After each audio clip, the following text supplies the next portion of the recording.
రోమీలు 8:15. ఎలయనగా మరలా భయపడుటకు మీరు దాస్యపు ఆత్మను పొందలేదు, కానీ దత్తుపుత్ర ఆత్మను పొందితిరి. ఆ ఆత్మ కలిగిన వారమై మనము అబ్బా తండ్రి అని మొరపెట్టుచున్నాము. చూడండి, మీ పిల్లలుగా ఉన్నప్పుడు ఏ సమస్య వచ్చినా మీ తండ్రికి చెప్పుకుంటారు. ఆయన లైట్ తీసుకుంటాడా? No, he will help you, he will surely take care of you.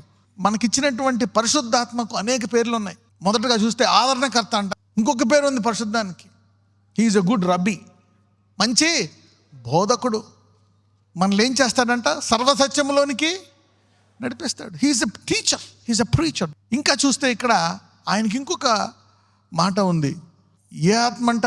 ఆత్మ మనలోకి వచ్చినప్పుడు మనం ఏమవుతామంట? దేవుని యొక్క పుత్రులమంట, దత్తపుత్రులమంట. You are the sons and daughters of the living God because of the Holy Spirit in you.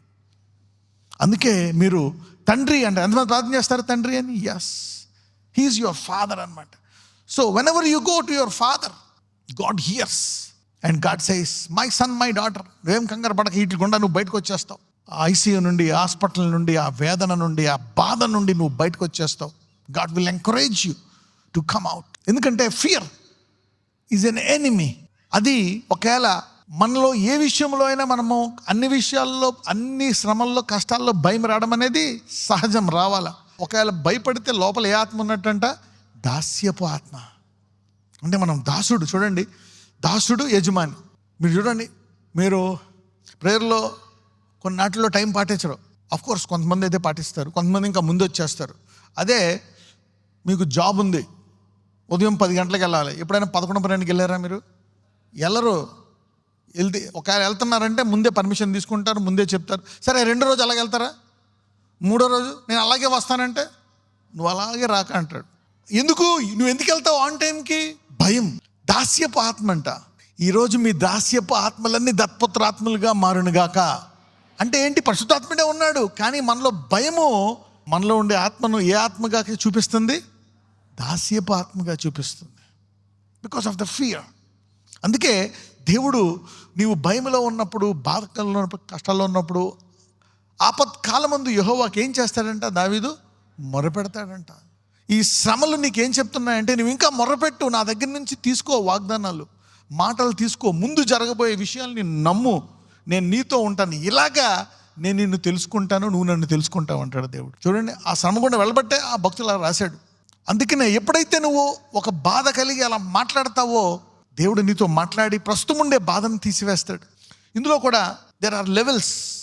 For example, నీ యొక్క భవిష్యత్తు విషయమై నీకు భయం వేస్తుంది అనుకోండి, నువ్వేం చేస్తావు?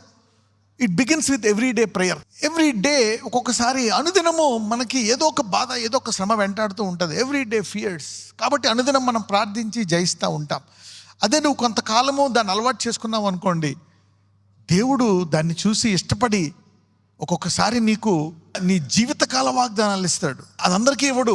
అనుదిన ఆహారం భుజించే వారికి ఆయనతో ప్రతిరోజు సహవాసము చేసుకుంటాను, జీవితకాలము నువ్వు నాకు దేవుడువు, నేను నిన్ను వెంబడిస్తా, నీ వాక్యానుసారంగా జీవిస్తా అను వారికి జీవితకాల వాగ్దానాలు ఇస్తాడు. అబ్రహాము ఉర్ అనే ప్రాంతంలో దేవునితో నడిచేవాడు, దేవుడు ఆయనతో మాట్లాడేవాడు, అక్కడ ఆత్మలను సంపాదించేవాడు. దేవుడు దాన్ని చూశాడు కొంతకాలం.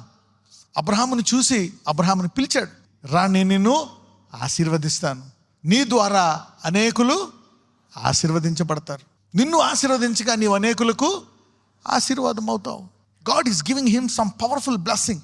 అదే కాదు, ఆ తర్వాత నీ సంతానములోంచి ఇలా చేస్తాను, నీ సంతానమును ఇక్కడికి తీసుకెళ్తాను. మళ్ళీ కొన్ని అధ్యాయాలు పోతే ఆయన ఇది కూడా చెప్తాడు. ఆయన ఏం చెప్తాడంటే, 400 సంవత్సరాలు నీ తరాలు ఎక్కడ ఉంటారంట? బానిసత్వంలో ఉంటారు. చూడు ఎలా మాట్లాడుతున్నాడు దేవుడు. అబ్రహామునేమో తన ప్రస్తుత జీవితం గురించి ప్రార్థిస్తున్నాడు. గడిగడి గండం అంటారు తెలుసా? ఎప్పుడు ఏం జరుగుతుందో ఆ సిచ్యువేషన్లో అలాగే దేవుడి మీద ఆధారపడిన అబ్రహాముతోటి, సరే అబ్రహామా, నువ్వు నీ పరిస్థితి అలాగే ఉంది, అయితే నేను ఇప్పుడు నువ్వు నీ గురించి, నీ ప్రస్తుత పరిస్థితి గురించి ఆలోచిస్తున్నావు, నేను నీ జీవితం కాదు, నీ తరాల గురించి చెప్తా, తెలుసుకో అని దేవుడు చెప్తున్నాడు. నా జీవితం నేను బతుకుంటానా లేదా, నన్ను చంపేస్తారా, మా ఆవిడ్ని చంపేస్తారా అని భయంలో నేనుంటే, ఈయన ఎవరి గురించి చెప్తున్నాడు? తరాల గురించి. ఇప్పుడు నువ్వు నీ గురించి ఆలోచిస్తున్నావు, నా పరిస్థితి ఏంటి అని.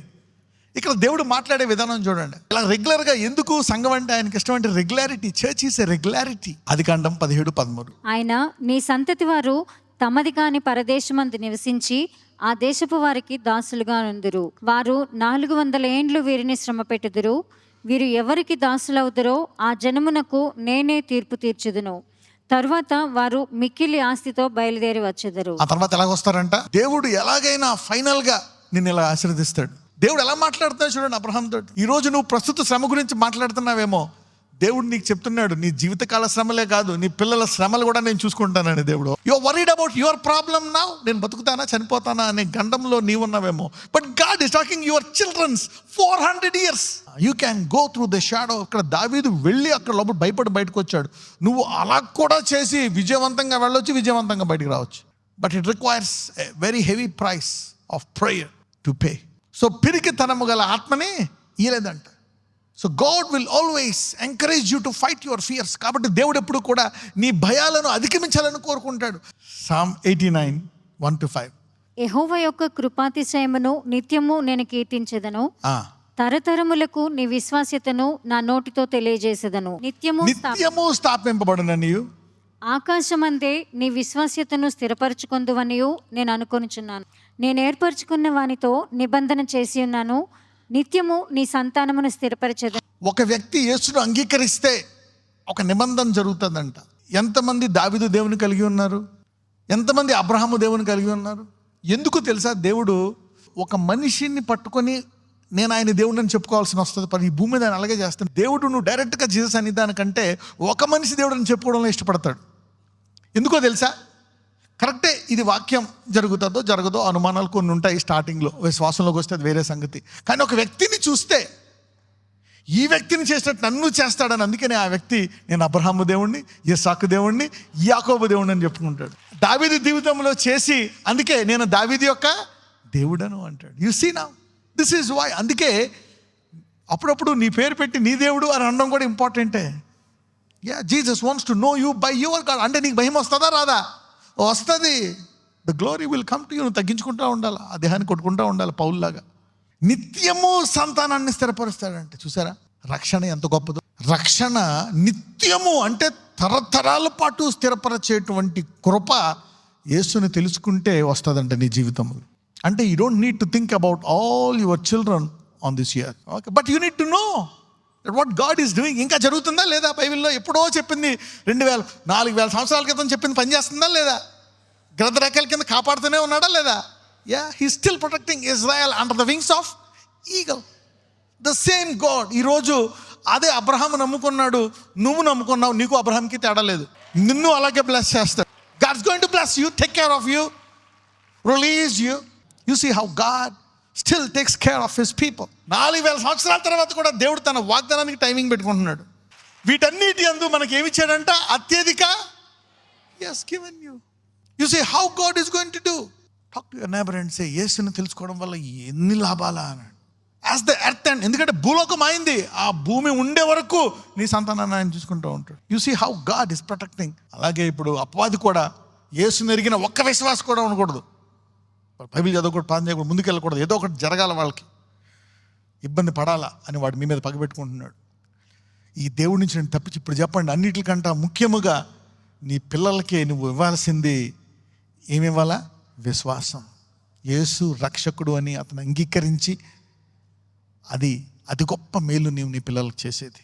దేని విషయమై భయపడుతున్నావు, ఏ విషయం భయపడుతున్నా సరే, he wants you to overcome that. నీ జీవితాన్ని దేవుడు ఘనముగా ఆశీర్వాదకరంగా ముగిస్తాడు. నజరేయుడైన యేసయ్య, ఇదిగో నీ బిడ్డలను ముట్టి స్వస్థపరచండి. ఏ ఏ విషయాల్లో వాళ్ళు బాధపడుతున్నారో ఇదిగో ప్రభువా, ఆ బాధను తీసివేసి వారికి స్వస్థత దయచేయండి. లార్డ్ జీసస్, టుడే ఈ భయాలన్నిటిని చింతల్ని నీ మీద వేస్తున్నాము నాయన. నువ్వు ఆ భయాల్ని తీసివేస్తావయ్యా, మాకు ధైర్యాన్ని ఇస్తావు, మమ్మల్ని ఎన్నడూ విడవను ఎడపాయనన్నావు ప్రభువా. నీ నామం ఎరిగిన నీ యొక్క బిడ్డలకు మరి విశేషముగా వారితో తోడుగా వాళ్ళని ఆశీర్వదిస్తావు నాయన. వారి కష్టాల్లోంచి, అగాధలోంచి బయటకు తీసుకొచ్చి ఒక గొప్ప సాక్ష్యాన్ని ఇస్తావు నాయన. నీకు వందనాలు. వారిని ఆశీర్వదించి వారి పిల్లల్ని ఆశీర్వదిస్తావు. పరిపూర్ణ విడుదల దయచేయమని ప్రార్థిస్తున్నాము తండ్రి. ఆమేన్.